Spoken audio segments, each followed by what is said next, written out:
That's that first song we sang, Footprints of Jesus. And there's a line in there that has got a lot of gospel in it. We will follow the steps of Jesus. We're going to pick up some of those steps tonight, but we're going to begin long before Jesus with some really old words. You know, one of the fascinating things about the Bible is it worked then. It still works. It'll always work because it's written by God and has to do with the nature of man and just has to do with what works, what makes a good life. Uh, Tonight we're going to look at Psalm 1. And I want to begin by just reading Psalm 1.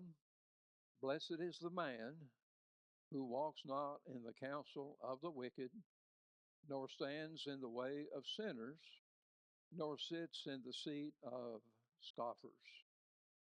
But his delight is in the law of the Lord, and on his law he meditates day and night. He is like a tree planted by streams of water that yields its fruit in its season, and its leaf does not wither. And all that he does, he prospers. The wicked are not so, but are like chaff that the wind drives away. Therefore, the wicked will not stand in the judgment, nor sinners in the congregation of the righteous. For the Lord knows the way of the righteous, but the way of the wicked will perish. There's something that I believe is really noticeable. You may not have noticed it, but I want to point it out. It's one of those things, once you notice, you just keep noticing. Every time you go to it, you notice it. And that is in verse 1, it's all about degrees of sin. It's all about shades of sin.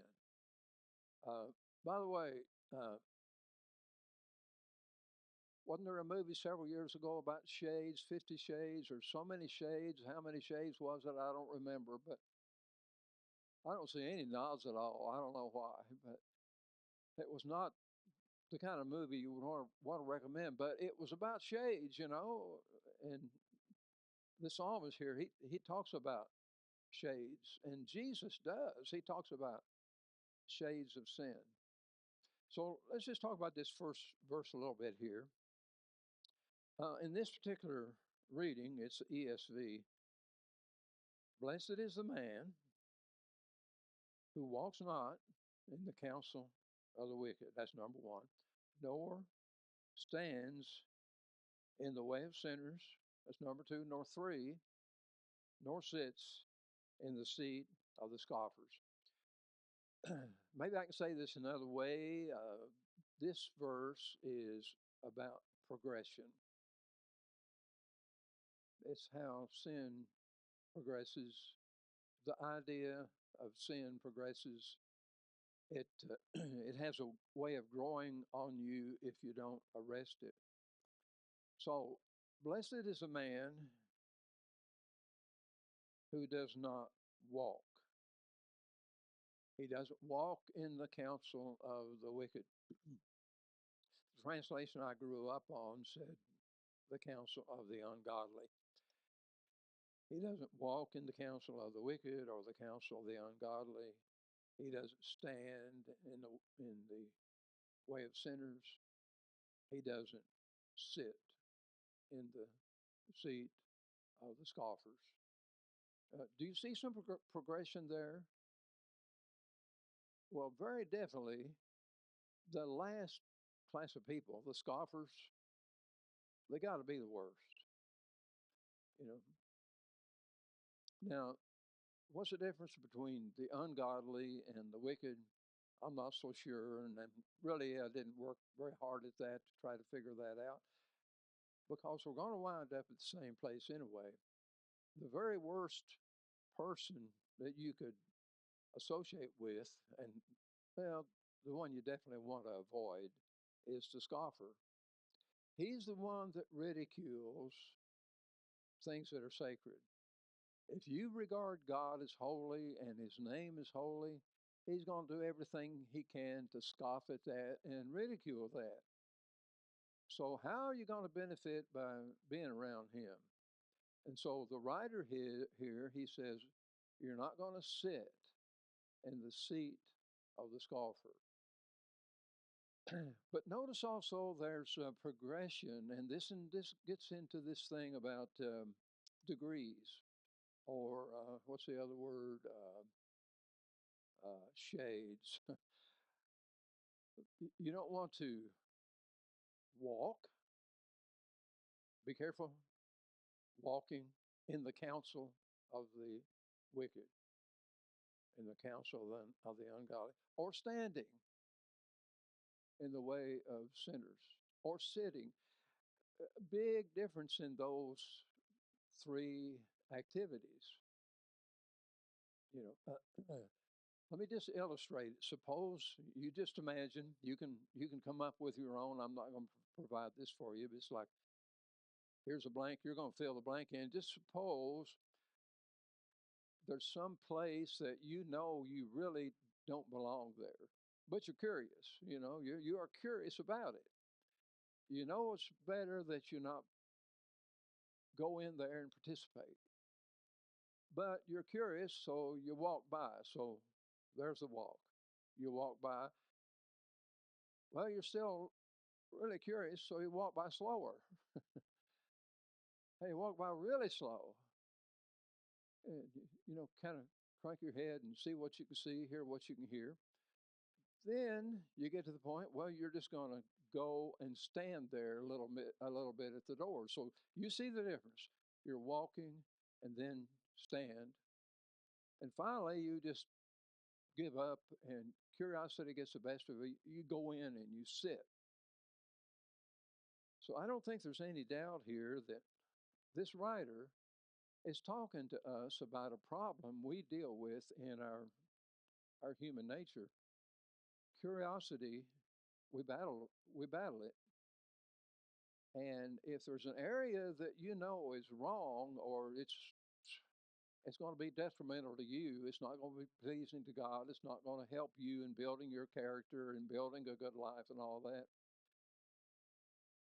you're going to have to be very careful walking close to that.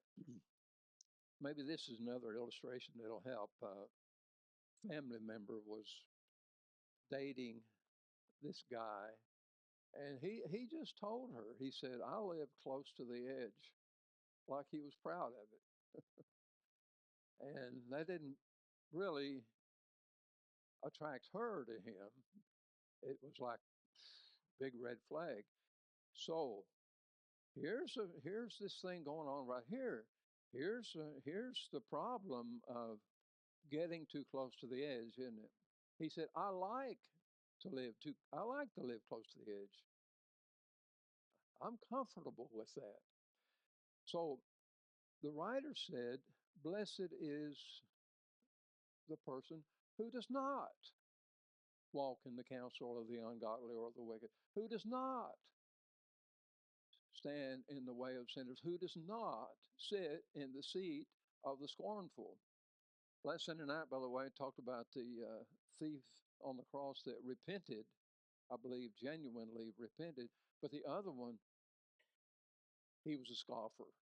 You remember that? How he railed at Jesus, scoffed at Jesus? Certainly cannot benefit by being around that kind of person. So, the secret to being blessed, what is it? Well, number one, the person has some set refusals. And you know what they are. You got these figured out. There are just certain things you cannot do, and they're self imposed. Your mother might say, don't do that. I can't begin to tell you how many times my mother said, be good. She said that. And that was a good thing to say, all right? Be good.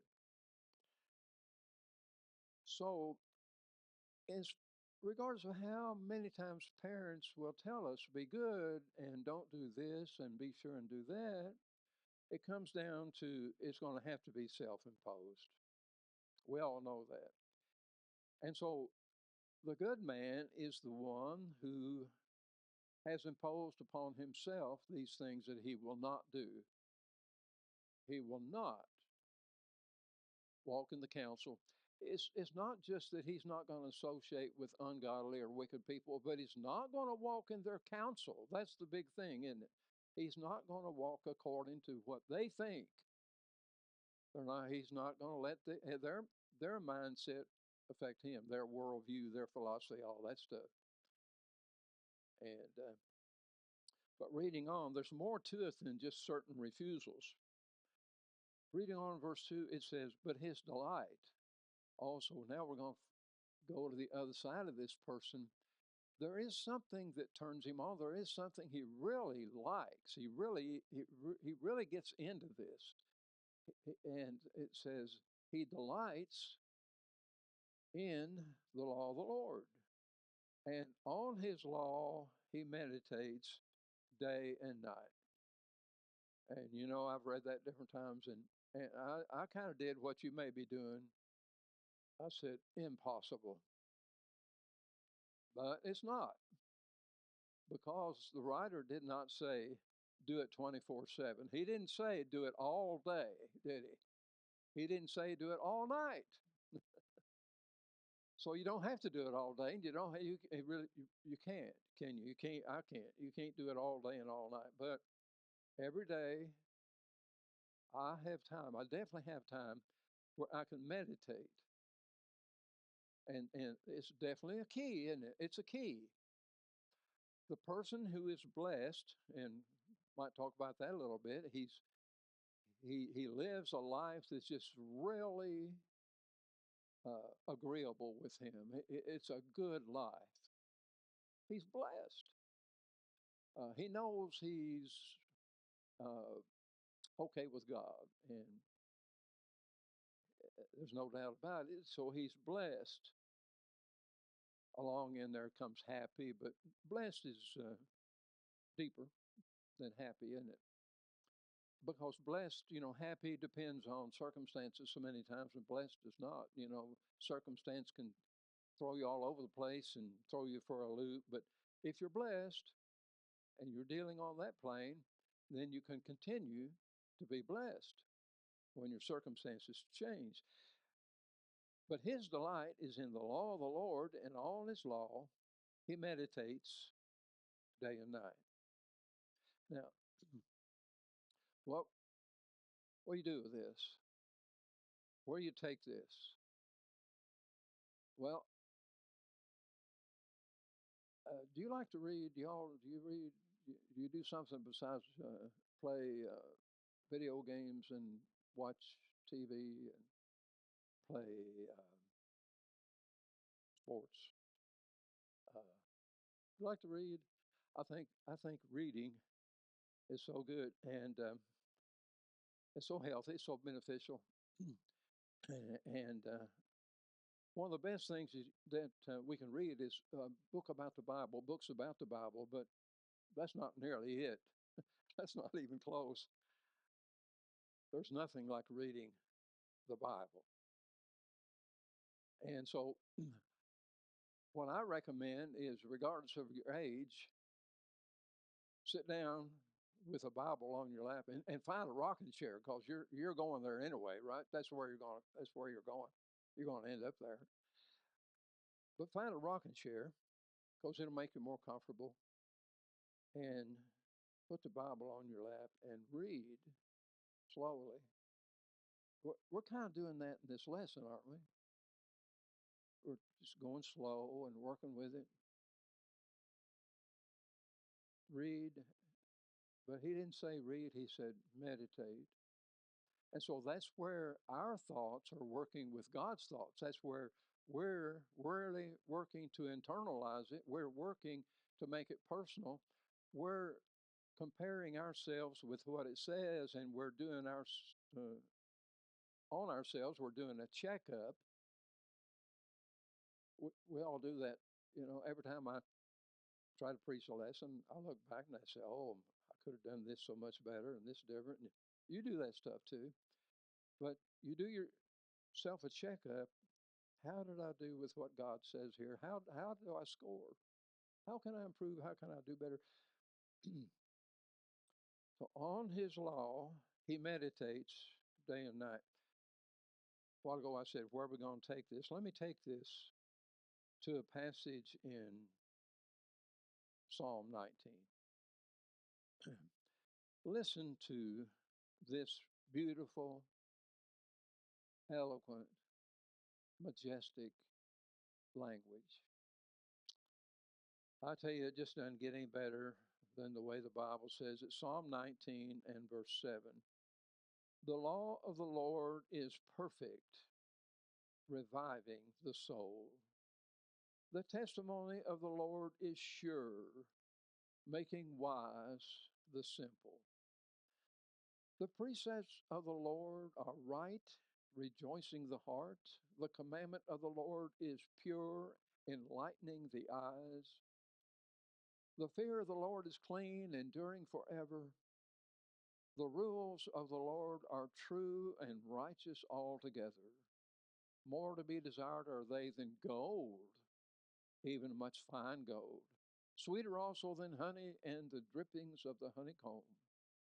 Moreover, by them your servant, by, by them is your servant warned. In keeping them there is great reward.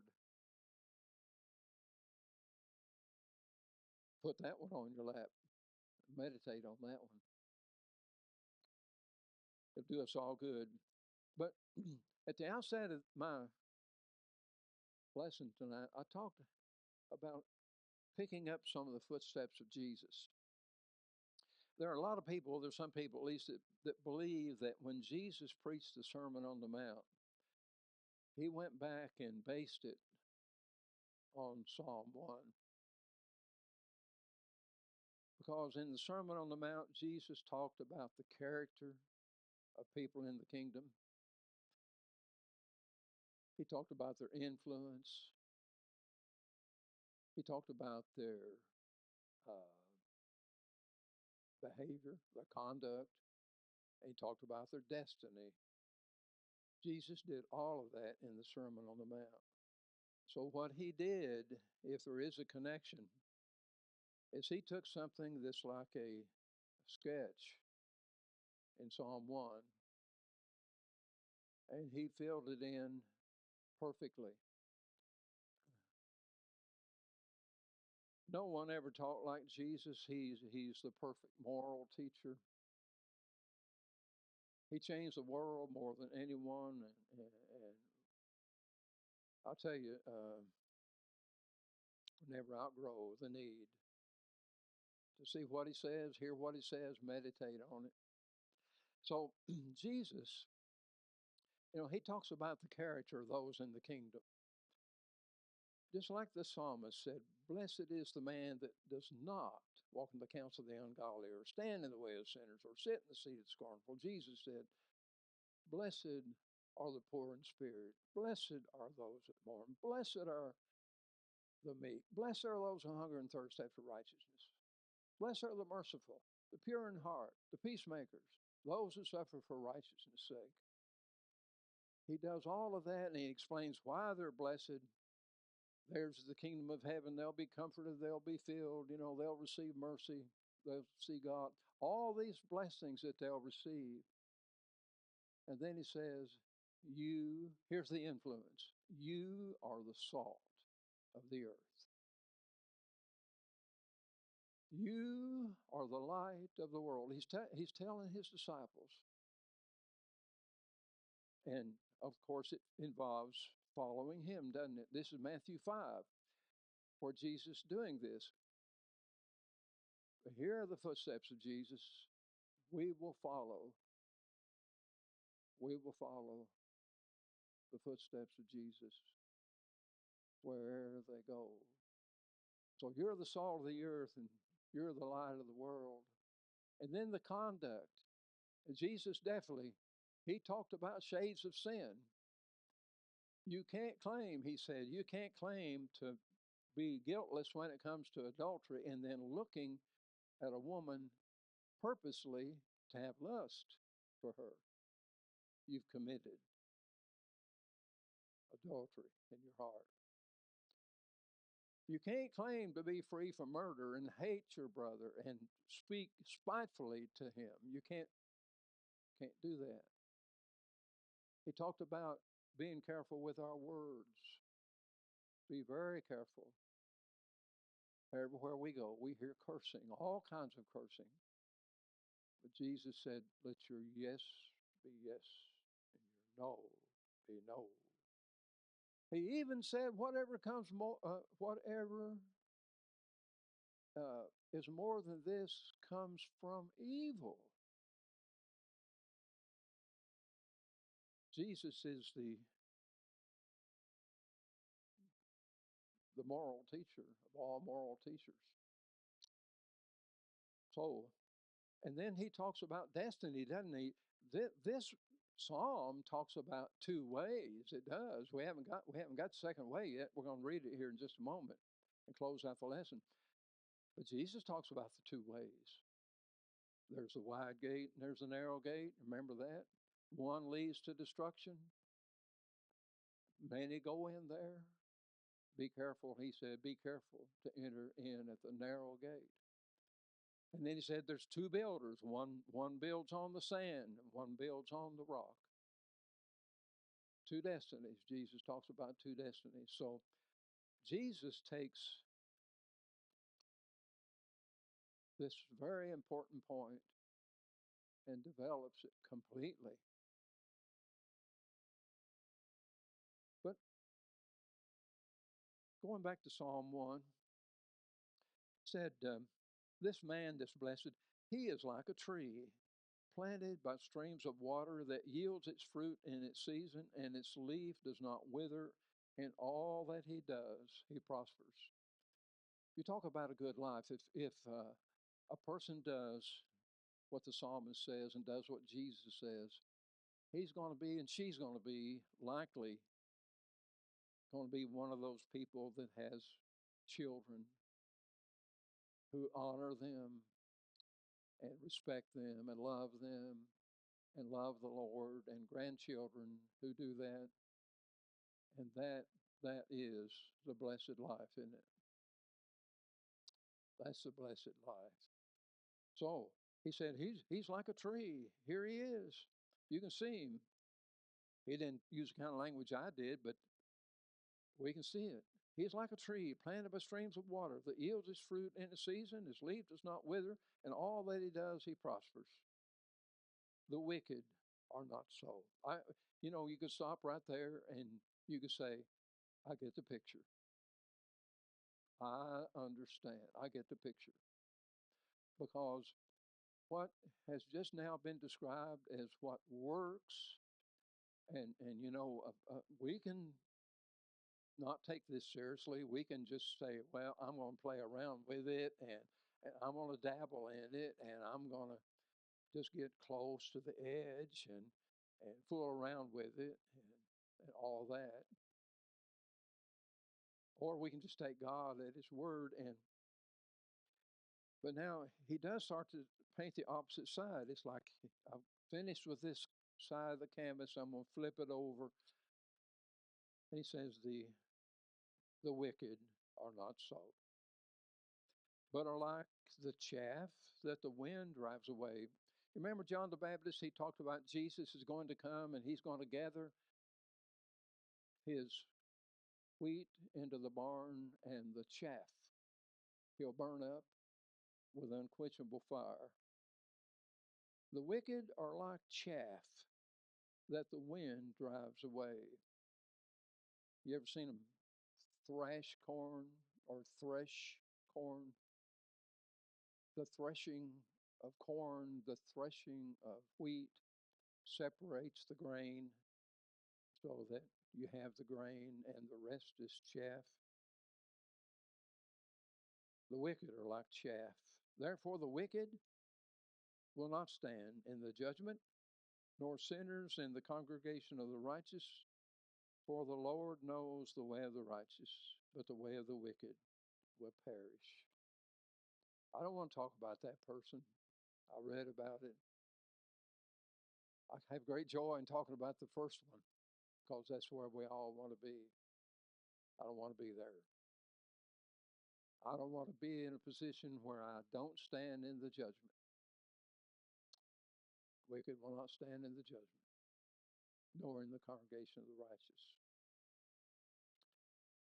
At this point, we always sing an invitation song, got a song picked out, we'll stand and sing. And if there's any way that we can be of help to you, encouragement in any way at all, as we stand and sing, we invite you to come.